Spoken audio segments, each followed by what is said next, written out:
노아의 이야기는 이렇습니다. 노아는 의로운 사람으로 당대의 완전한 사람이었으며 하나님과 동행하는 사람이었습니다. 노아는 세 아들 셈, 함, 야벳을 낳았습니다. 세상은 하나님께서 보시기에 타락했고 폭력이 난무했습니다. 하나님께서 보시니 세상이 타락했는데 이는 세상의 모든 육체가 스스로 자기 행위를 타락시켰기 때문이었습니다. 하나님께서 노아에게 말씀하셨습니다. 모든 육체의 끝이 이르렀다. 그들로 인해 땅이 폭력으로 가득 찼기 때문이다. 내가 곧 그들을 세상과 함께 멸절하겠다. 너는 잣나무로 방주를 만들고 그 방주에 방들을 만들어라. 그 안팎에 역청을 발라라. 그것을 만드는 방법은 이러하니 방주는 길이가 300규빗, 너비가 50규빗, 높이가 30규빗이다. 방주에는 창문을 만드는데 위로부터 1규빗 아래에 내고 방주의 문을 옆으로 내며 아래층과 2층과 3층으로 만들어라. 내가 곧 땅에 홍수를 일으켜 하늘 아래 생기가 있는 모든 육체를 다 멸절시키리니 땅에 있는 모든 것이 다 죽을 것이다. 내가 언약을 세우겠다. 너와 내 아들들과 내 아내와 내 며느리들은 방주 안으로 들어가라. 또한 너는 살아있는 모든 것들 곧 모든 육체 가운데 암수 한 쌍씩을 방주 안으로 들여보내 너희와 함께 살아남게 하여라. 모든 종류의 새들, 모든 종류의 가축들, 땅에서 기는 모든 것들 가운데 살아남기 위해 둘씩 내게로 나아올 것이니 너는 먹을 만한 모든 음식을 가져다 저장해 두어라. 이것이 너와 그들을 위한 식량이 될 것이다. 노아가 그대로 행했으니 하나님께서 그에게 명령하신 대로 했습니다. 아멘. 제가 기도하도록 하겠습니다. 사랑하는 주님, 이 시간 하나님의 말씀을 우리가 함께 나누려고 합니다. 이 말씀 가운데 하나님의 음성을 듣게 하시고 깨닫게 하시며 깨달은 대로 살아갈 수 있는 용기를 허락하여 주시옵소서. 사랑하는 예수님의 이름으로 기도합니다. 아멘. 우리가 계속해서 창세기 말씀을 함께 나누고 있습니다. 눈치가 빠르신 분들은 알겠지만 창세기의 시작은 굉장히 풋풋하고 설렜습니다. 말씀 구절 구절마다 하나님의 설렘이 느껴졌고 성경 그 어떤 곳에서도 살펴보기 어려울 만큼 하나님께서 보시기 좋았다, 보시기 좋았다. 그 보시기 좋았다라고 말씀하시는 하나님의 음성을 묵상하며 우리의 마음도 굉장히 행복해짐을 느꼈습니다. 근데 그 행복한 기대와 설렘이요 그렇게 오래가지 않았다라는 것을 창세기를 묵상하면서 보게 되는데요. 창세기 1장이 지나고 2장이 지나고 3장에 들어서니까 그 설렘은 사라지고 분위기가 이상해지기 시작합니다.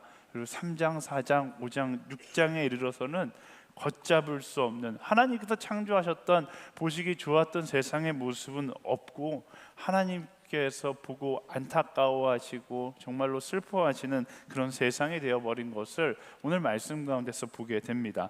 11절부터 13절까지의 말씀 함께 읽어볼까요? 시작. 세상은 하나님께서 보시기에 타락했고 폭력이 난무했습니다.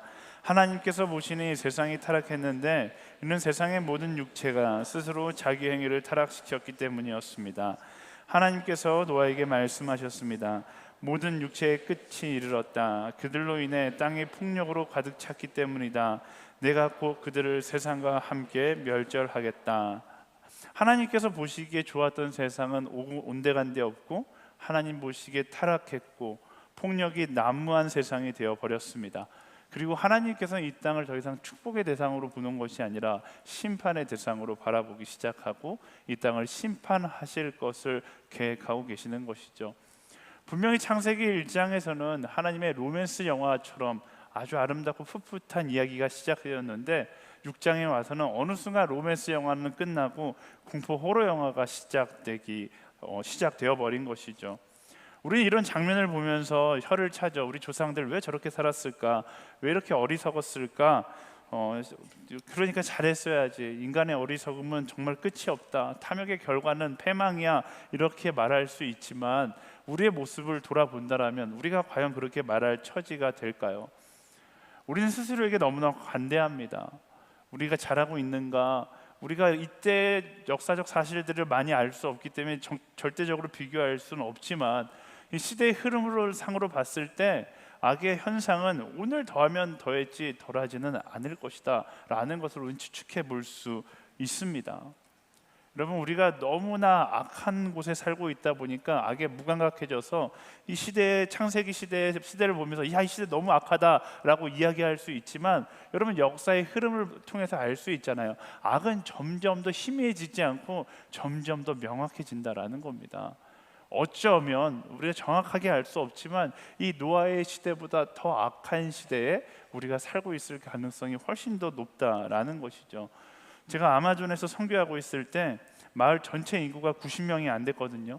근데 90명이 안 되는 마을 친구들이 다 착해, 너무 착한 거예요. 근데 저희 옆집에 사는 친구 중에 사바따옹이라는 친구가 있었는데, 이 친구는 표정이 항상 불만족에 가득한 표정인 거예요. 제가 무슨 질문을 해도 삐딱하게 이야기하고 먹을 것 좀 달라고 이야기하면, 다른 친구들은 제가 먹을 거 달라고 그러면 정말로 동물의 뒷다리도 아낌없이 제일 맛있는 부분을 주는데, 이 친구는 제일 맛없는 부분을 주고요. 무엇보다 이 친구가 기억나는 건 저를 골탕 먹이려고 원숭이를 잡아왔을 때 원숭이 머리를 삶아서 저에게 이게 제일 맛있는 부분이라고 막 주는 이런 친구였어요. 그래서 제가 그 친구를 볼 때마다 마음이 너무 불편한 거예요. 그래서 선교사님에게 제가 이런 말을 했어요. 선교사님, 사바땅 저 친구는 너무 못됐어요. 저 친구만 없으면 이 마을은 다 천사들일 것 같아요. 그랬더니 선교사님이 막 한참 웃으시면서 저에게 그런 이야기를 하는 거예요. 전도사님, 저 친구가 굉장히 나빠 보이죠? 저 친구가 세상에 나가면 아마 세상에서 가장 착한 친구가 될 겁니다. 그렇게 이야기를 하는데, 생각해 보니까 그 말이 딱 맞더라고요. 아마존보다, 저는 아마존에서 가장 악한 친구를 보면서 불평하고 있었지만, 그 가장 악한 친구를 세상에 갖다 놓으면 그 누구보다도 비교할 수 없을 만큼 선한 친구가 되겠다라는 생각이 들더라고요. 오늘 우리가 사는 세상도 마찬가지예요. 우리가 너무 악하다 보니까 우리의 악함은 보지 못하고 다른 사람들의 악함만 바라볼 때가 너무나 많습니다. 저는 말씀을 묵상하면서 하나님께서 오늘날 이 세상을 바라보고 또 천국에 하나님과 같이 있었을 그 당시에 심판받은 사람들이 만약에 옆에 있다라면 하나님께서 고개를 들지 못하시지 않을까라는 생각이 들었어요. 왜 이 땅은 지금은 심판하지 않으면서 우리는 심판했습니까? 예전에 한 설교를 들을 때 그 목사님께서 하나님께서 이 시대 사람들을 심판하지 않으면 소돔과 고모라 사람들에게 사과해야 될 정도로 이 시대는 타락을 향해 가고 있다, 이런 이야기를 들은 적이 있거든요. 정말로 이 시대 가운데 우리가 우리의 타락해가는 모습을 보고 이 시대를 보면서 회개하며 눈물 흘리고 하나님 앞에 엎드릴 수 있는 사람들이 되어야 하는 것입니다.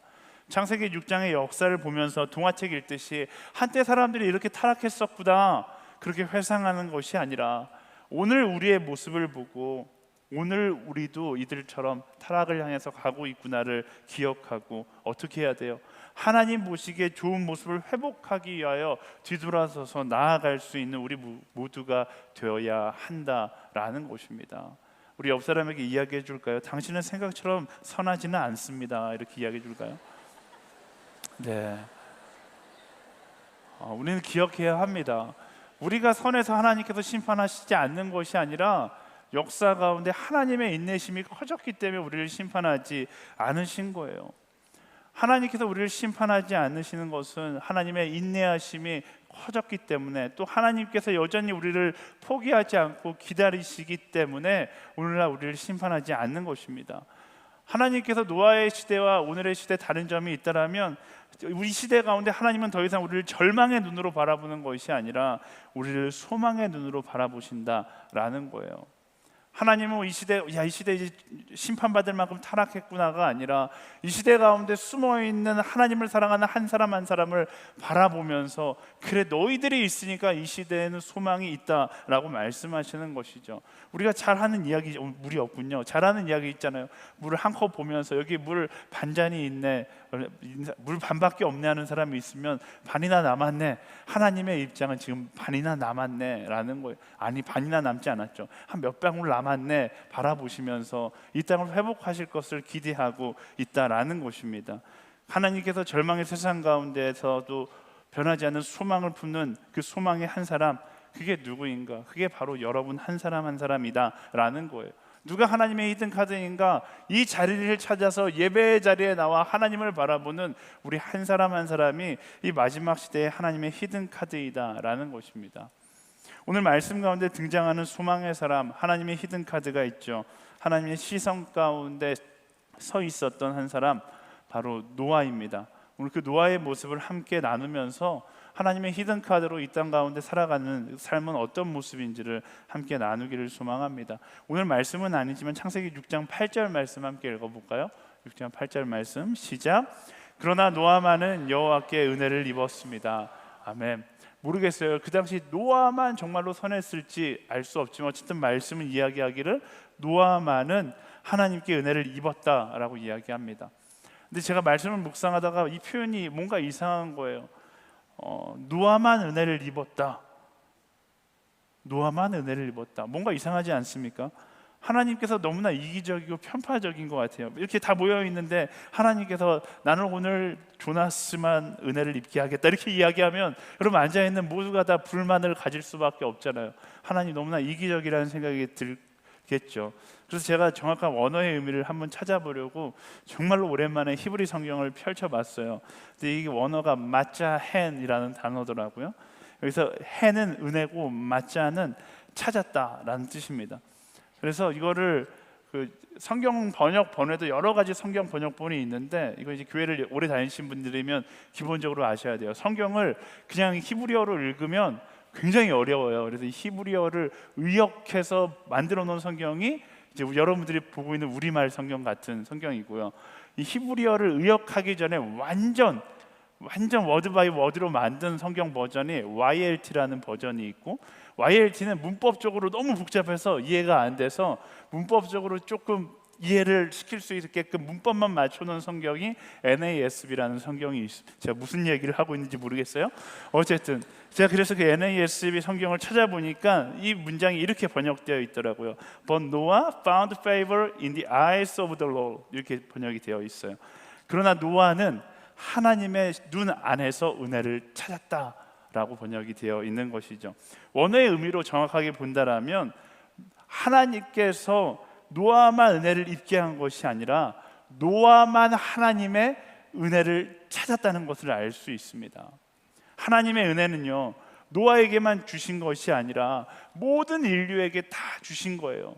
근데 하나님의 은혜는 모두에게 허락되었는데 말씀 가운데에서 무엇을 이야기하는 것입니까? 오직 노아만 그 하나님의 시선 가운데 은혜를 찾았다라는 것입니다. 우린 여기서 은혜의 공식을 알 수 있습니다. 은혜의 완성은요, 하나님의 모두를 향한 사랑의 시선에다가 거기서 끝날 수 없어요. 은혜를 찾아내는 한 사람이 있어야지, 능동적으로 그 은혜를 향해 나아가는 한 사람이 있어야지 완성된다라는 것입니다. 마치 예수 그리스도의 십자가 사랑과 같죠. 예수님께서 한 사람을 위해서 십자가에 못 박혀 죽으셨을까요? 예수님께서는 모든 인류를 위해서 십자가에 못 박혀 죽으셨어요. 그런데 모두를 위해 죽으셨지만 그 은혜의 영향력은 누구에게만 적용됩니까? 그 은혜를 적극적으로 found한 사람, 찾은 사람들에게만 적용이 되는 것이죠. 우리는 그것을 믿음이라고 이야기하고 있는 거예요. 이 자리에 앉아있는 우리가 바로 그 은혜를 발견한 믿음의 사람들인 것이죠. 우리가 느끼고 있든 느끼고 있지 않든 이 시대 가운데 여전히 하나님의 은혜는 우리 모두를 향하고 있습니다. 근데 많은 사람들이 그 은혜를 발견하지 못하고 있어요. 왜 하나님의 은혜를 발견하지 못하는가? 내가 누리고 있는 모든 것이 당연한 것이고 내게 없는 부족함만 하나님 때문이다라고 생각하는 인간의 교만 때문에, 그 교만함 때문에 은혜를 발견하지 못하는 것입니다. 우리의 삶의 자리도 마찬가지예요. 이 교회의 자리에 와서 우리는 하나님의 은혜를 노래하지만 삶의 자리로 나아가면 그 은혜를 잊어버리는 순간들이 너무나 많습니다. 언제 잊어버려요? 우리가 교만해질 때 그 은혜를 잊어버리는 거예요. 그렇다면 그 은혜를 언제 기억하고 언제 파운드할 수 있습니까? 그 교만의 자리에서 내려와서 겸손함으로, 제가 항상 이야기하는 겸손과 짝꿍의 단어 겸손함으로 감사할 때 그 은혜를 파운드할 수 있는 것이죠. 사랑하는 여러분, 모든 그리스도인들은, 하나님을 사랑하는 사람은 교만의 자리에 머물러 있는 것을 두려워할 수 있어야 합니다. 겸손의 자리로 나와서 끊임없이 감사함으로 하나님의 은혜를 찾고 하나님의 은혜를 파운드할 수 있는 사람이 되어야 하는 것이죠. 오늘 말씀 가운데서 노아가 그랬던 사람인 거예요. 노아가 여호와께 은혜를 입었다라는 것은 그가 날마다 겸손을 잃지 않고 하나님의 은혜 앞에 감사하는 사람이었다라는 것을 이야기하고 있는 것이죠. 노아와 같이 오늘 우리의 삶의 자리에서 교만의 자리가 아니라 겸손의 자리에 나아가 감사할 수 있는 우리 모두가 되기를 예수님의 이름으로 축원합니다. 우리 옆 사람에게 선포하겠습니다. 겸손한 사람이 될지어다. 한 번 더 축복할 때 감사할지어다. 8절 말씀을 다시 읽어보면 8절 말씀 이렇게 기록되어 있어요. 그러나 노아만은 여호와께 은혜를 입었습니다. 이 말씀을 묵상하면서 노아만은 하나님의 마지막 소망의 한 줄기 빛이 이름 가운데 보이지 않습니까? 그리고 그런 소망이 우리 가운데 있어야죠. 이 시대가 아무리 탐욕으로 가득 차고 아무리 악으로 가득 찬다 할지라도 이 말씀에 노아가 들어간 그 자리에 나의 이름이 들어가기를 소망할 수 있는 우리 모두가 되기를 예수님의 이름으로 축원합니다. 시대가 아무리 악하고 우리 가정이 아무리 저주받은 가정처럼 보이고 내가 다니는 직장이 탐욕으로 가득 차 있고 불법으로 가득 차 있다 할지라도 말씀 가운데 이야기하는 것처럼 그러나 노아만은, 그러나 성민이 많은, 그러나 나 한 사람만은 여호와의 은혜를 발견하는 인생을 살았다. 그렇게 기록될 수 있는 인생, 그게 바로 우리 그리스도인의 삶이 되기를 예수님의 이름으로 축원합니다. 그런 삶이 되기 위해서 어떻게 해야 된다고요? 첫 번째 겸손하고, 두 번째 감사함으로, 세 번째 겸손과 감사로 하나님의 은혜를 찾는 사람이 되어야 하는 것입니다. 선포하겠습니다. 다시 한번 선포할게요. 겸손할지어다, 감사할지어다, 하나님의 은혜를 찾을지어다. 아멘. 이어서 9절 말씀 함께 읽어보겠습니다. 9절 말씀 시작. 노아의 이야기는 이렇습니다. 노아는 의로운 사람으로 당대의 완전한 사람이었으며 하나님과 동행하는 사람이었습니다. 아멘. 말씀이 노아는 의로운 사람이고 당대의 완전한 사람이었다. 엄청난 칭찬이죠. 성경에 나타난 칭찬 가운데 이보다 더한 칭찬이 있을까 할 정도로 엄청난 칭찬입니다. 근데 이렇게 칭찬을 하면 적당히 칭찬해야지, 이렇게 너무 칭찬하면 의심이 되기 시작하는 거예요. 저도 말씀을 읽으면서 와, 노아가 얼마나 의로운 사람이었을까.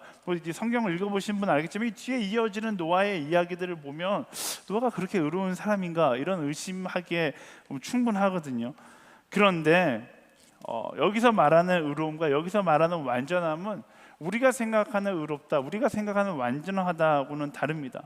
로마서 3장에 보면 우리가 잘 아는 말씀 있잖아요. 기록된 바 의인은 없나니 하나도 없으며, 말씀은 의인이 분명히 없다고 이야기하는데 이 오늘 말씀 가운데 노아는 의로운 사람이고 완전한 사람이라고 이야기합니다. 사람의 기준으로 본다면 그렇지 않죠. 사람의 기준으로 본다면 그 역시 연약한 인간이고 의인이 될 수 없고, 이 땅 가운데 역사상 완전했던 분은 예수님 한 분밖에 없는 것이죠.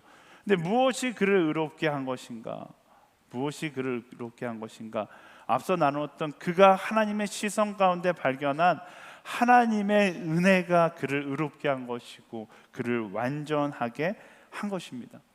우리가 로마서와 갈라디아서에서 이 은혜로 의롭게 된다라는 이야기들을 굉장히 많이 들었던 기억을 하실 거예요. 갈라디아서 2장 16절 대표적인 말씀인데 함께 읽어보겠습니다. 시작. 이는 우리가 율법의 행위로가 아니라 그리스도를 믿음으로써 의롭다고 인정받으려는 것입니다.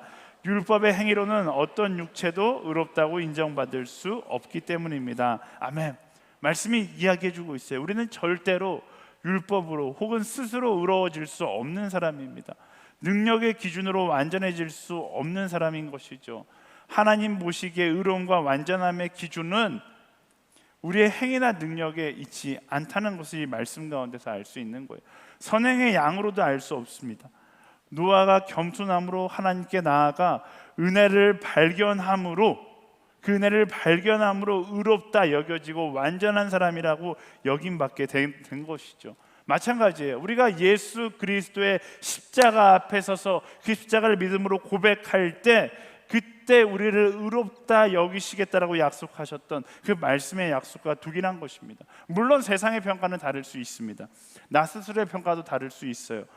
그러나 그 믿음 안에서 하나님의 평가는 노아에게 말씀하셨던 것처럼 우리를 완전하다라고 이야기하는 것입니다. 우리를 의롭다라고 이야기하는 거예요. 언제? 우리가 그 은혜를 발견하고 그 은혜 안에서 감사함으로 살아갈 때, 예수 그리스도의 십자가 사랑을 믿음으로 고백하고 그 믿음 안에서 살아갈 때 세상의 시선, 세상의 기준, 내가 가진 기준, 율법의 기준으로 의롭지 않을 수 있지만 하나님은 우리를 의롭다 여기시고 하나님은 우리를 완전하다 말씀하신다라는 것입니다. 사랑하는 여러분, 가슴에 손을 얹고 선포하십시오. 나는 의롭습니다.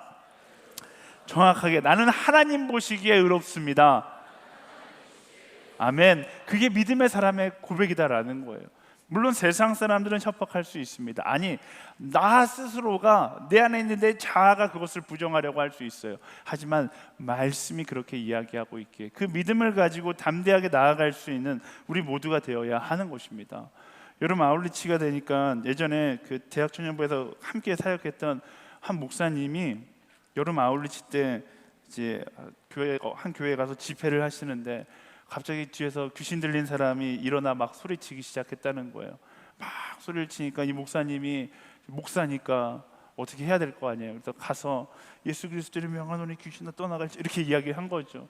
근데 귀신이 갑자기 그 목사님의 이름을 버럭대더니 그 목사님의 잘못한 부분, 죄악된 부분들을 어떻게 하라는지 막 술술 대기 시작한다는 거예요. 목사님이 너무 놀라서 도망쳤다라는 거예요. 도망쳐서 그 당시 교회 담당 목사님한테 전화를 해서 목사님 큰일 났어요. 목사님 여기 좀 와주시면 안 돼요? 이야기를 했는데 그 목사님이 물어봤더니 너 왜 그러냐? 그랬더니 귀신이 굉장히 센 귀신인 것 같아요. 예수 그리스도 명하노니 떠나가지 않고 자기를 이렇게 이야기한다 했더니 이 목사님이 막 웃으시며 이야기하신다는 거예요. 그 귀신은 기억할지 모르지만 하나님은 기억하시지 않는다. 하나님의 능력으로 가서 선포해라. 귀신이 떠나갈 것이다. 이 말을 듣고서 갔다라는 거예요. 아니나 다를까 가자마자 또 술술술 그 목사님의 잘못을 읊기 시작한다는 거예요. 그러더니 목사님이 용기를 내서 하나님이 기억하시지 않는데 그게 무슨 상관이 있느냐, 내가 예수 그리스도를 명하노니 귀신아 떠나갈지어다 선포하자. 귀신이 떠나갔다라는 것이죠. 그렇습니다. 사단도 세상도 우리의 연약함을 바라보며 우리를 흔들려고 할 겁니다. 우리가 정말로 이 자리에서 예수 그리스도의 십자가 사랑으로 인하여 그 은혜를 발견하고 진리가 너희를 자유케 하리니 그 자유함을 얻어서 나갔는데 세상 가운데서 여전히 나의 연약함을 보고 쓰러뜨리려는 사람들, 아니 나의 자아가 쓰러뜨리려는 나의 그 모습을 발견할 때가 있습니다. 그러나 우리는 그 거짓에 속는 것이 아니라 말씀이 이야기하는 그 진리를 선포하며 하나님께서 나를 의롭다 하시는데, 예수 그리스도의 십자가 사랑으로 말미암아 내가 의롭다 이야기하는데 누가 나를 정죄하리요? 그 담대함을 가지고 나아갈 수 있는 그런 우리 모두가 되어야 한다라는 것입니다. 죄의 사슬로부터 끊어져서 자유함을 얻는 우리 모두가 되기를 예수님의 이름으로 축원합니다. 근데 거기서 끝이 아니에요. 그 다음에 노아에 대한 설명이 무엇입니까? 그리고 그는 하나님과 동행하는 사람이었다라고 이야기합니다. 그 죄의 사슬에 묶여 있는 것이 아니라 하나님의 뜻을 따라서 살아가는 사람이었다라는 것이죠. 우리는 여기서 재미있는 것을 알 수 있는데요, 우리는 보통 구원에 대해서 생각할 때 우리가 착한 일을 많이 해서 선행을 많이 베풀어서 인생의 선행의 마일리지를 많이 쌓아서 천국에 가는 것이다라고 착각할 때가 많습니다. 세상에 많은 사람들이 그래서 착하게 살려고 노력하죠. 세상에 많은 종교, 아니 거의 모든 종교가 이런 구원관을 이야기합니다. 그런데 놀랍게도 말씀은 그렇게 이야기하지 않는 거예요. 노아를 통해서도 그렇게 이야기하는 것이죠. 하나님의 은혜로 우리에게 주어진, 예수 그리스도의 십자가 사랑으로 우리에게 주어진 구원의 기쁨은 행위로 이어진 것이 아니라 우리의 믿음으로 이루어지는 것이고, 또 거기서 끝나는 것이 아니라 뭐라고 이야기하는 것입니까? 거기서 새로운 동행이 시작되는 것이다 라고 이야기하는 것입니다. 로마서 5장 1절과 2절 말씀 함께 읽어보겠습니다. 로마서 5장 1절과 2절 시작. 그러므로 우리는 믿음으로 의롭다는 인정을 받아 우리 주 예수 그리스도로 인해 하나님과 더불어 화평을 누리고 있습니다. 또한 우리는 그분으로 인해 우리가 믿음으로 서 있는 이 은혜에 들어감을 얻었으며 하나님의 영광을 바라보며 기뻐합니다. 아멘. 은혜를 발견하고 그 은혜 안에 거하는 사람은 어떻다고요? 하나님과 더불어 화평을 누리며 살아간다. 하나님의 영광을 바라보며 기뻐한다라고 이야기하는 것입니다. 이것이 그리스도인의 삶인 거예요. 우리가 선한 삶을 살아서 구원에 이르는 것이 아니라 예수 그리스도를 믿는 믿음으로 말미암아 구원에 이르렀고, 그 구원에 이르렀기 때문에 구원에 합당한 삶을 살아가게 되는 것, 그게 말씀이 이야기하고 있는 그리스도인의 삶이다라는 것이죠. 우리가 그 신분을 얻기 위해서 그렇게 살아가는 것이 아니라 그 신분을 얻었기에, 하나님 나라에 들어가는 하나님의 백성이라는 신분을 얻었기에 그 신분에 합당한 삶, 하나님과 동행하는 삶을 살아가게 된다라는 것이죠. 사랑하는 여러분, 여러분의 삶 가운데 말씀이 이야기하는 이 화평과 영광과 기쁨이 함께하기를 예수님의 이름으로 축원합니다. 그것을 회복하기 위해서 우리가 이 자리에 모여 있는 거예요. 세상 가운데 사단의 거짓말, 세상의 거짓말 가운데 우리가 얼마나 존귀한 존재인지 잊어버렸지만 이 자리에서 무엇을 회복하는 것입니까?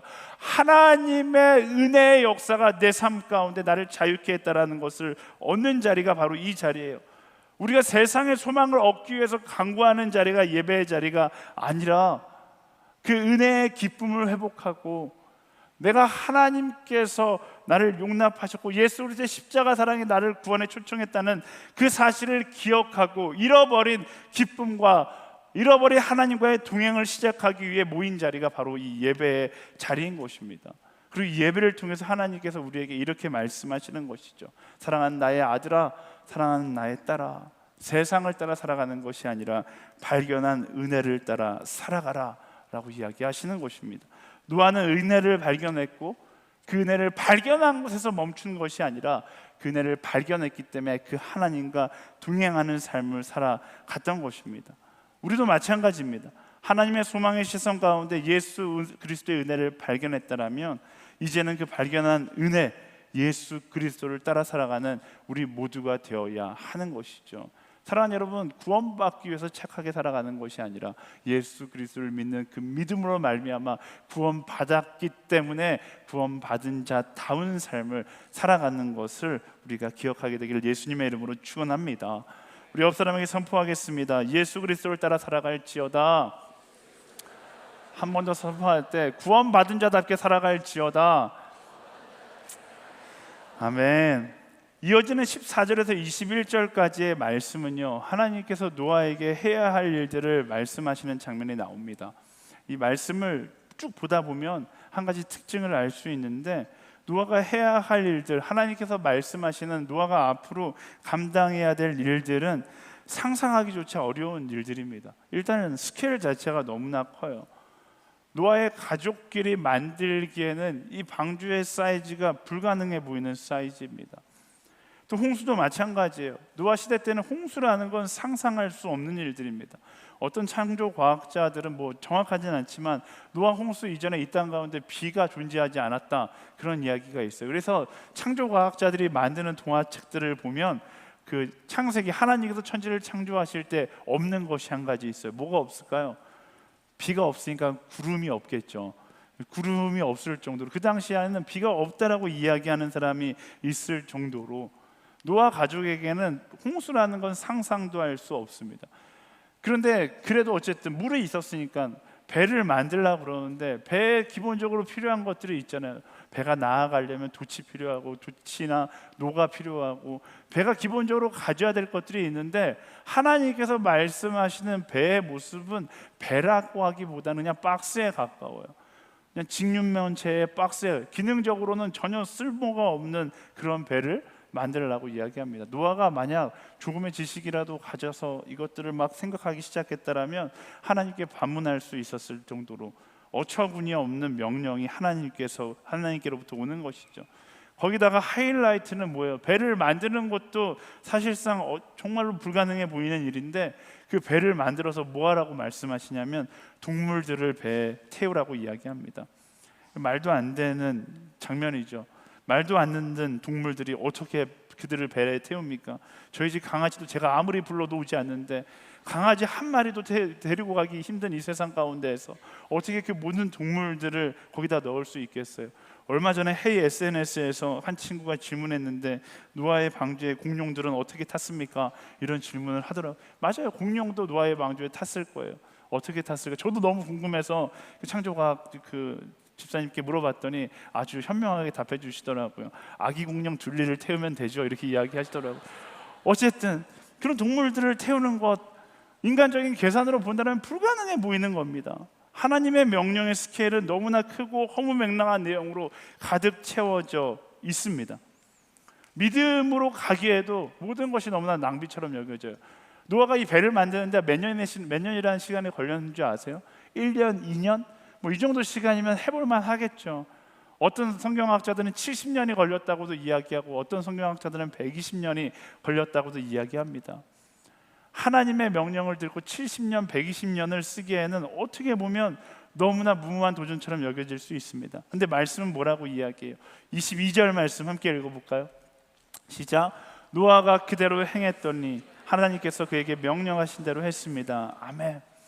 너무나 명쾌합니다. 다른 것이 없어요. 노아가 고민했더니, 노아가 3일을 고민하고 3일을 금식하고 이런 얘기 없어요. 노아가 그대로 행했으니 하나님께서 그에게 명령하신 대로 했다라고 이야기합니다.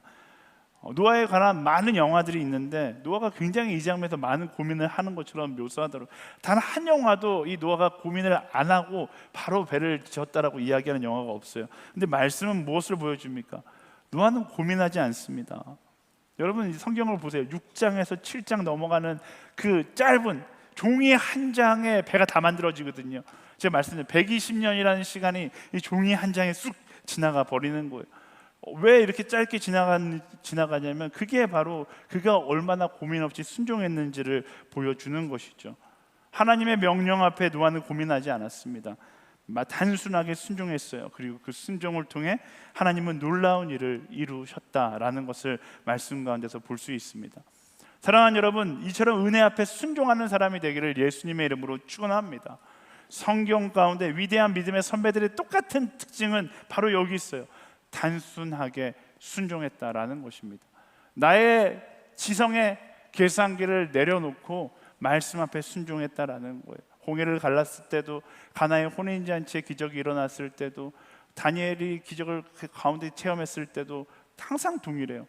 나의 계산기를 내려놓고 은혜 앞에 순종했을 때 일하시는 하나님을 경험하게 되었다라는 것입니다. 사랑하는 여러분, 은혜를 따라가는 여정 가운데 우리는 고민할 필요가 없다라는 거예요.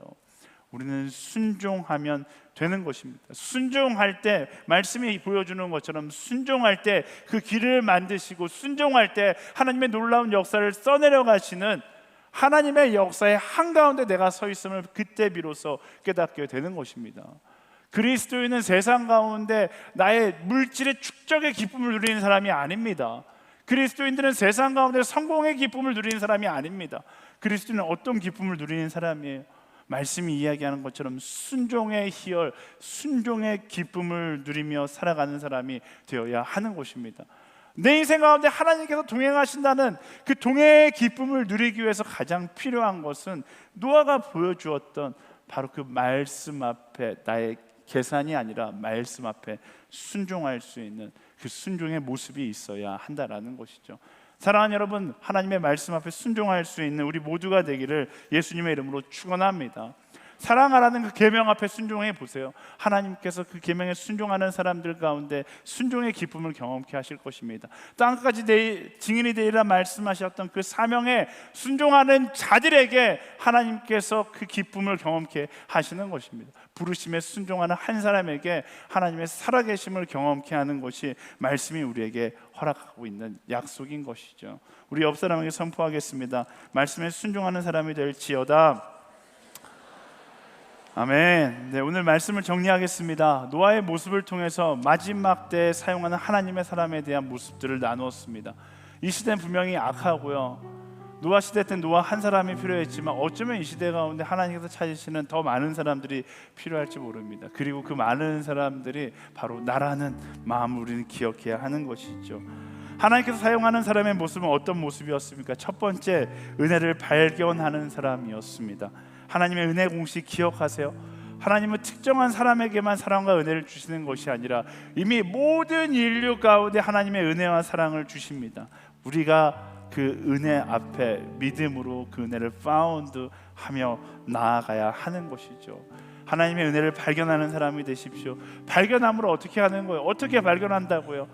교만의 자리가 아니라 겸손의 자리에 서서 날마다 감사함으로 그 하나님의 은혜를 발견하는 거예요. 제가 오늘 이 자리에 처음 서서 여러분들의 이야기했을 때 덥다라고 이야기했잖아요. 우리가 덥다라는 것에만 집중하면 어떻게 돼요? 결과적인 하나님의 은혜를 잃어버린 삶을 살아가는 거예요. 그래서 당신과 함께 예배할 수 있음이 감사합니다. 여러분 정말로 하나님이 희미해져 보일 때 하나님을 명확하게 볼 수 있는 방법은 내 입술 가운데 끊어진 감사를 회복하는 것입니다. 여러분 삶 가운데 감사를 회복함으로 은혜를 발견하는 사람들이 되기를 예수님의 이름으로 축원합니다. 두 번째, 은혜를 발견했다라면 다시 이전으로 돌아가는 것이 아니라 이제 그 은혜를 따라 하나님과 동행하는 사람들이 되어야 하는 것입니다. 그리스도인은 예배하기 이전과 다른 사람이 돼야 돼요. 이 예배를 통하여서 하나님의 은혜를 다시 발견하고 어제와 다른 그 은혜를 따라가는 사람의 인생을 살아갈 수 있어야 하는 것입니다. 세 번째, 은혜를 따라가는 여정 가운데 때로는 순종하기 어려운 일들이 있죠. 하지만 우리는 그때 어떻게 하는 것입니까? 노아가 그랬던 것처럼 은혜 안에서 순종하는 사람이 되어야 하는 것입니다. 은혜 안에서 계산하는 사람이 아니라, 은혜 안에서 고민하는 사람이 아니라 은혜 안에서 순종하는 사람이 되어야 하는 것입니다. 말씀 앞에 순종하십시오. 순종을 통해 하나님은 놀라운 일을 여러분의 삶 가운데, 우리의 삶 가운데 보게 하실 것입니다. 아멘. 우리의 은혜 되신 예수 그리스도, 이 오늘 나누었던 말씀 가운데 은혜의 예수 그리스도를 넣어보면 이렇게 되더라고요. 우리의 삶은 어떤 삶이 되어야 하는가? 예수님을 발견하는 사람이 되어야 하는 것이고, 예수님을 따라가는 사람이 되어야 하는 것이고, 예수님의 말씀에 순종하는 사람이 되어야 하는 것입니다. 그런 예수 바보들을 찾으시는 하나님을 기억하며 예수 바보가 되며 나아가는 우리 공동체가 되기를 예수님의 이름으로 축원합니다. 우리를 포기하지 않으시고 오늘도 우리를 찾으시는 그 하나님께 우리 감사와 영광의 박수 함께 드리며 나아가겠습니다. 아멘. 감사합니다. 아멘. 우리 다 같이 자리에서 일어나서 함께 찬양하며 나아갈 때, 하나님, 우리가 예수 그리스도 그 은혜 앞에 나아갑니다. 그리고 예수님의 은혜 앞에 더 가까이 가기 소망하고, 예수님의 은혜 앞에 더 사랑하기를 소망하며, 예수님의 사랑하는 말씀 앞에 더 순종하기를 원합니다. 우리 가운데 충만히 함께하여 주시옵소서. 우리 함께 그 마음을 가지고 함께 그분의 이름을 부르며 찬양하며 나아가겠습니다.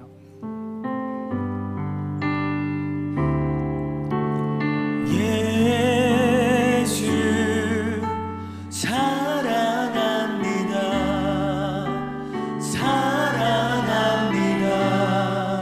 온 마음 다하여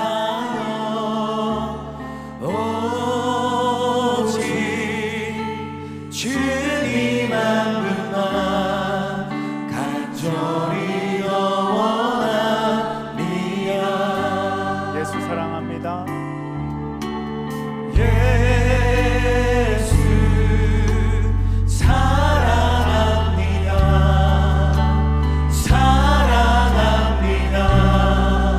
온 마음 다하여 오직 주님 한 분만 간절히 원합니다.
예수 그리스도의 십자가 은혜가 희미해졌다라는 것을 이야기합니다. 영적 전쟁이라는 것은 예수 그리스도의 은혜를 기억하려는 자와 예수 그리스도의 은혜를 잊어버리게 만들려는 자가 싸우는 것을 영적 전쟁이라고 이야기하는 것이죠. 우리의 입술 가운데, 우리의 삶 가운데 감사를 잃어버린다는 것은 어쩌면 그 영적 전쟁 앞에 나는 무너지겠다라고 선포하는 것과 같습니다. 이제 우리 함께 기도하며 나아갈 때 예수 그리스도의 십자가 은혜를 기억함으로, 그 십자가 은혜 앞에 감사하며 나아감으로 영적 전쟁 가운데 승리하며 나아가는 나의 삶이 되게 하여 주시옵소서. 내 입술아 매일의 삶 가운데 감사할지어다.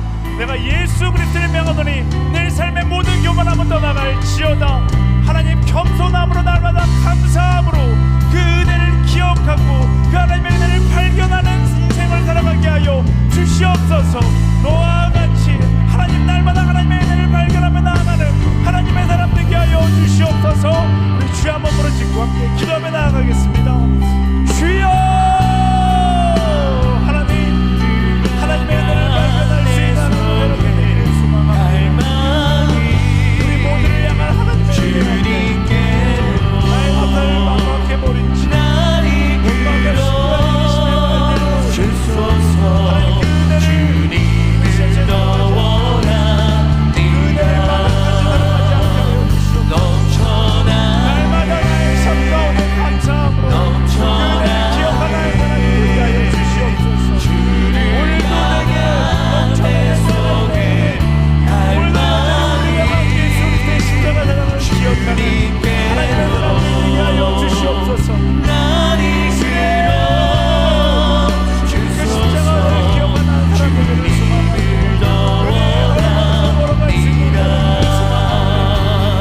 주님 그 은혜를 발견할 수 있게 아버지 예수 하나님의 사랑, 그 사랑을 발견하게 하여 오늘도 감사합니다.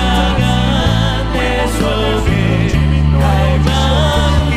이끄신 하나님께 우리의 마음을 드려나가고 채우신 하나님께 우리의 마음을 드려나가고 은혜의 걸음으로 걸어갈 수 있도록 인도하여 주시옵소서. 은혜의 걸음으로 걸어갈 수 있도록 되게 하여 주시옵소서. 감사하기 원합니다. 감사하는 것이 그렇게 많은 영적 전쟁 가운데 불평을 받는 것을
더운 날 여름이라고 해서 우리의 감정을 따라가는 것이 아닙니다. 감정을 따라가는 그곳에는 분열이 있고 패망이 있을 뿐입니다. 나의 컨디션을 따라가는 그곳에는 게으름과 나태함이 있을 뿐입니다. 그리스도인은 오직 말씀, 은혜를 따라가는 인생이 되어야 하는 것을 우리 말씀 가운데서 발견하며 나아갑니다. 하나님, 은혜를 따라가는 그리스도인들이 되게 하여 주시옵소서. 말씀을 따라 살아가는 그리스도인들이 되게 하여 주시옵소서. 육체의 연약함을 쫓아 게으름을 향하여 나아가는 인생이 아니라, 아버지, 나의 감정을 쫓아 분노를 향하여 나아가는 인생이 아니라, 말씀을 따라 예수 그리스도를 따라 그 은혜를 따라가는 말씀의 여정이 되게 하여 주시옵소서. 우리 주여 세 번 부르짖고 은혜를 따라가는 자의 여정을 시작하기를 소망하며 함께 기도하며 나아가겠습니다. 주여, 주여, 주여. 하나님, 우리의 컨디션을 나를 주리를 말씀을 따라 나아가는 사람 되게 하여 주시옵소서. 그대를 따라 나를 향한 하나님, 나의 감정이 아니라 감정의 지배를 받는 것이 아니라 나의 컨디션의 지배를 받는 것이 아니라 순종이여 나를 하나님의 사랑을 소개 하여 주시옵소서. 마음 다해 주님, 내 삶을 다하 나를 주를 믿습니다.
마지막으로 함께 기도하며 나아갈 때 우리 두 손을 가슴에 모으고 함께 기도하며 나아가기 원합니다.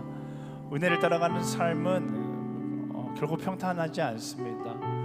하나님께서 노아를 선택하셨고 노아가 그 은혜를 따라 순종하며 나아가는 그 길은 세상적으로 분달하며 고난의 길이었고 어리석은 길이었습니다. 마찬가지일 거예요. 우리가 그 은혜를 따라 세상 가운데 살아간다는 것은 어리석어 보일 수 있고 미련해 보일 수 있는 길을 선택하며 나아간다는 것입니다. 하지만 그럼에도 불구하고 말씀은 이야기합니다. 하나님, 우리가 그 말씀에 순종하며 나아감으로 나를 한 번도 실망시킨 적 없으셨던 그 하나님을 기대하며 나아갈 수 있도록 인도하여 주시옵소서. 세상의 평가나 나의 지식, 나의 경험으로 순종할까를 결정하는 것이 아니라 말씀이 이야기하고 있다라면, 그 은혜가 그 순종의 길로 우리를 인도하고 있다라면 하나님 순종하며 아멘으로 답하며 나아갈 수 있는 나의 삶이 되게 하여 주시옵소서. 이 시대 가운데 노아와 같이 쓰임받을 수 있는 나의 순종이 노아의 순종처럼 쓰임받을 수 있는 것을 기뻐하는 하나님의 사람들로 살아가게 하여 주시옵소서. 하나님, 세상의 물질의 축복을 기뻐하는 자가 되기보다 말씀에 순종할 수 있음을 기뻐할 수 있는 하나님의 사람으로 살아가게 하여 주시옵소서. 우리 주여 한번 부르짖고 함께 기도하며 나아가겠습니다. 주여, 하나님 말씀에 순종하는 자의 기쁨으로 살아갈 수 있도록 하여 주시옵소서. 세상 가운데 계산하는 것이 아니라 나를 택하셔서 나를 사용하신다는 사실을 기억하고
사랑하는 주님, 오늘 노아를 통해서 어두운 세상 가운데 참된 그리스도인으로 살아갈 수 있는 모습을 보게 하신 거 너무나 감사합니다.